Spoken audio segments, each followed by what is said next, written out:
Not many people know this, but one of the most important meetings just took place a few days ago with the presumptive Republican nominee meeting with globalist Don Juan Henry Kissinger. In this video, we're going to give you not only the full influence of Henry Kissinger, but the repercussions of this meeting on the 2016 presidential race. Now, of course, the mainstream media likes to downplay the importance of Henry Kissinger, but if you look, he still has a huge influence on world events today.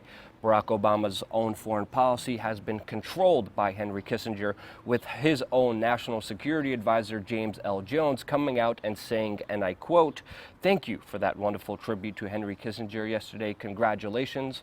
As the most recent national security advisor of the United States, quote, I take my daily orders from Dr. Kissinger." And you could see that exemplified through Barack Obama's foreign policy, with creating utter chaos in Libya, Syria, and also expanding the drone bombing campaign, assassinating people all over the world, including American citizens, without the due process of law. Henry Kissinger also advises the Vatican and the Pope, with the Pope recently coming out calling for more mass Muslim migration in Europe and blaming Paris and Brussels for the recent terrorist attacks that happened on European soil. Again, pushing more divide and conquer, pushing for more globalist policies to create an utter new world order, which these globalists, which these power players have been calling for a very long time.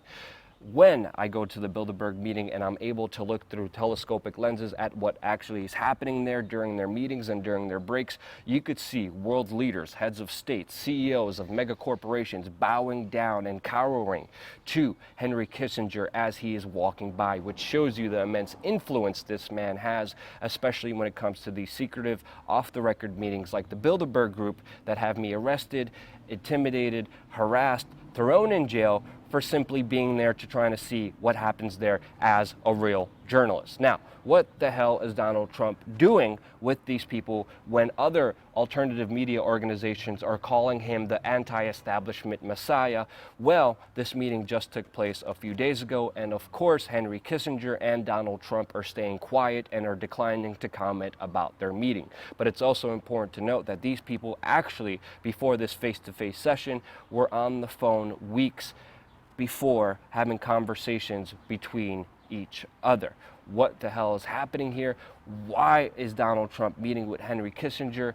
We could only speculate. There's no direct quotes, but again, these meetings are secret, off the record, and no one is talking about what actually is happening there. But we know Kissinger is an extremely evil man, to put it lightly. He is a war criminal, and with his directives, with his actions, he has caused the deaths of over 3 million people. That's why him and Hillary Clinton are extremely close together, and the Clintons and Kissingers actually regularly spend holidays together at their beachfront villa. Henry Kissinger tutored Hillary Clinton, and that's why she implemented a lot of the evil globalist policies around the world that have created utter chaos, especially inside of the Middle East, and she is cozying up to him. But as a real journalist, as a real reporter, I walked up to Henry Kissinger many times and I asked him about his depopulation plan. I asked him about the coup d'etats he did in Chile, about the immense human suffering, if he felt guilty. I asked him about Memorandum 200, where he called for the depopulation of the third world.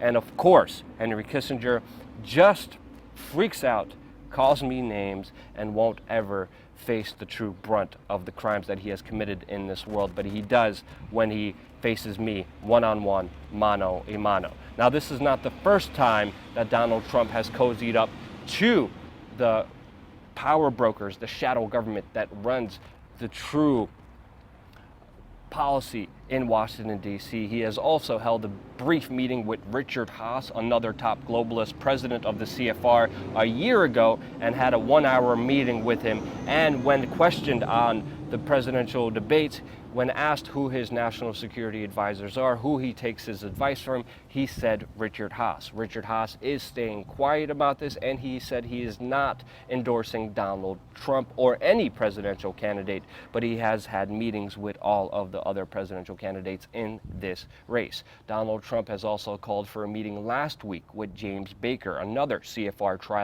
Trilateral Commission member who has criticized him before. After the meetings, we still do not know exactly what transpired between these top globalists and Donald Trump. It's important to note that Henry Kissinger is meeting with Donald Trump just days before the 2016 Bilderberg meeting, which is taking place in Dresden, Germany. Usually, Bilderberg meetings every 4 years during the presidential election cycle are taken within the United States.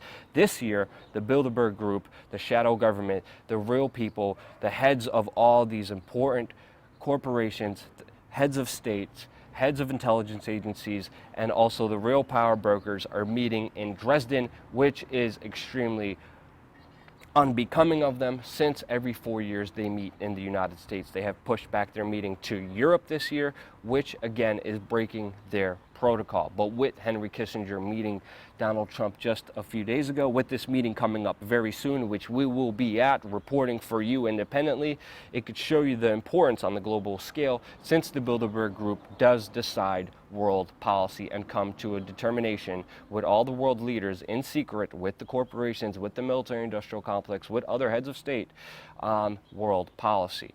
What is happening here with Donald Trump? Is he cozying up to the real power behind the scenes, the real shadow government, the real power establishment, in order to broker a deal with them to become president?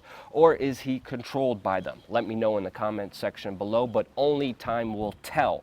In 2008, when Barack Obama was going to be president of the United States, people became politically retarded and became Obamatards. They literally became